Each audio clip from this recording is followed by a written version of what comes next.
নমস্কার বন্ধুরা, শ্রাবণী রান্নাঘরে আপনাদের সবাইকে স্বাগত জানিয়ে আমি প্রতিদিনের মতো আবারও আজকের একটা রান্নার ভিডিও নিয়ে আপনাদের সামনে চলে এসেছি।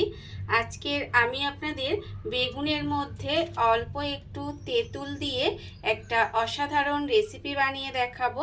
আশা করি আপনাদের ভালো লাগবে। তার জন্য কিন্তু আমার পুরো ভিডিওটা আপনাদের দেখতে হবে।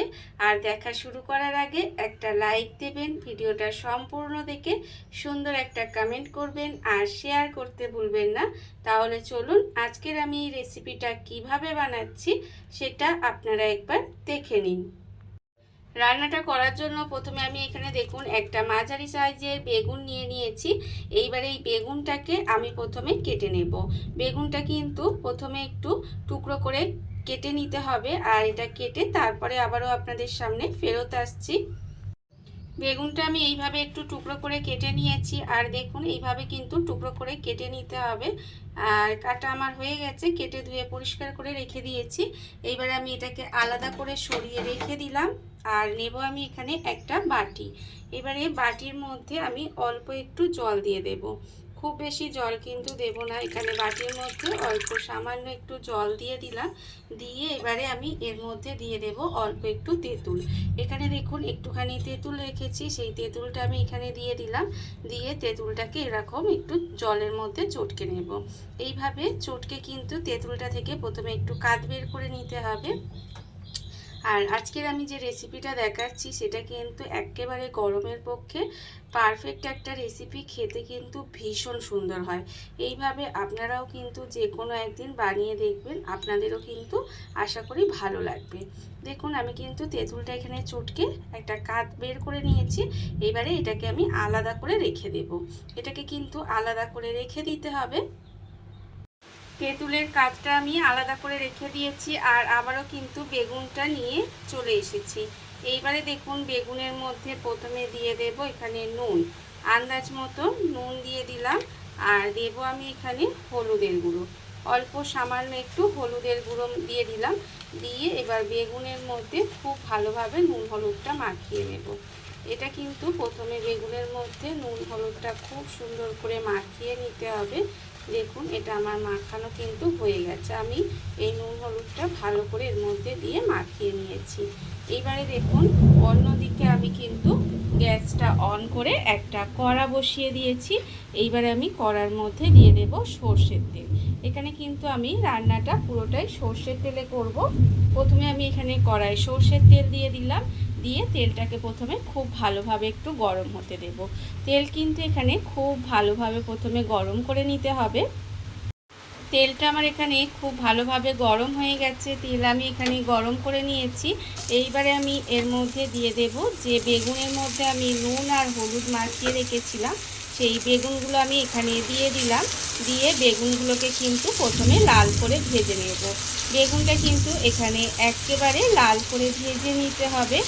আর আমি তো এখানে যে রেসিপিটা দেখাচ্ছি এটা কিন্তু খুব তাড়াতাড়ি হয়ে যায়, অথচ খেতে কিন্তু অসম্ভব সুন্দর লাগে।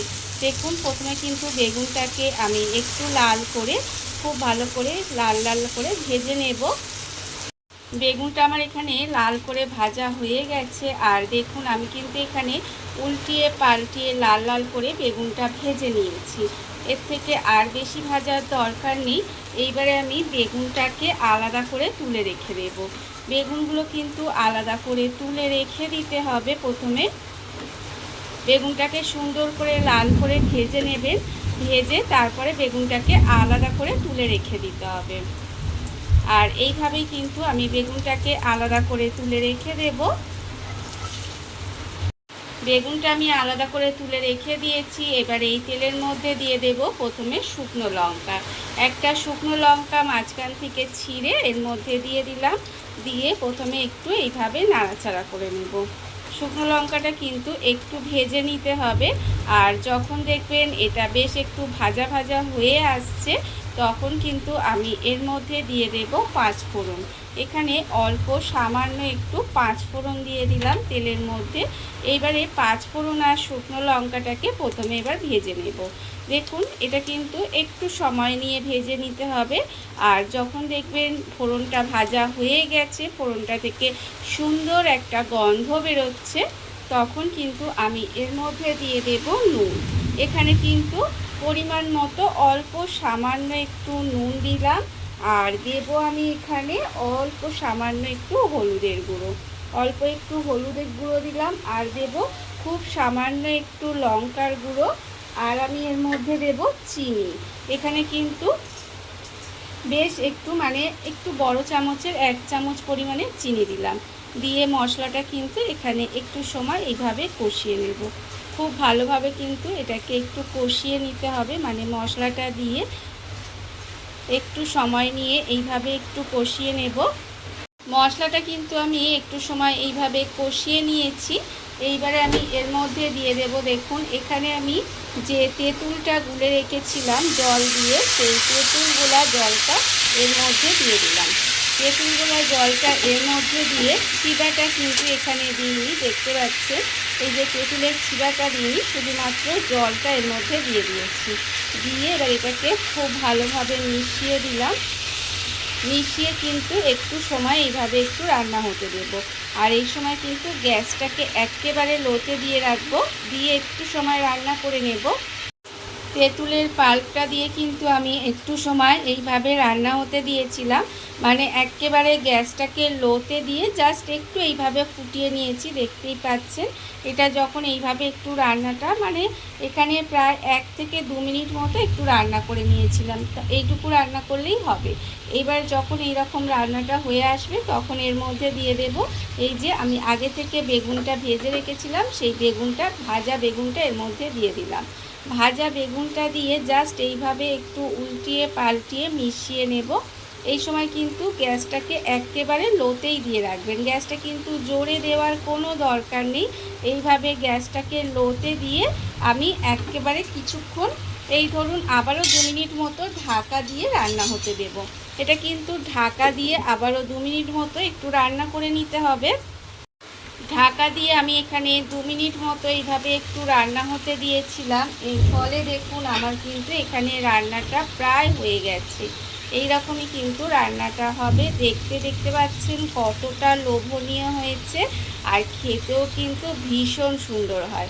এইভাবে আপনারাও কিন্তু যে কোনো একদিন বানিয়ে খেয়ে দেখবেন, আশা করি কিন্তু আপনাদেরও ভীষণ ভালো লাগবে।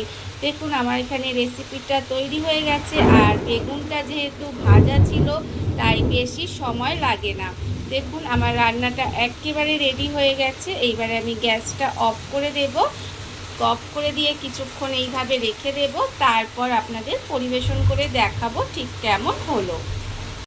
দেখুন বন্ধুরা, বাড়িতে থাকা কত অল্প উপকরণে, কত অল্প সময়, কত সুন্দর একটা বেগুনের সঙ্গে অল্প একটু তেঁতুল দিয়ে একটা অসাধারণ রেসিপি তৈরি হয়ে গেছে, আপনারা দেখতেই পেলেন।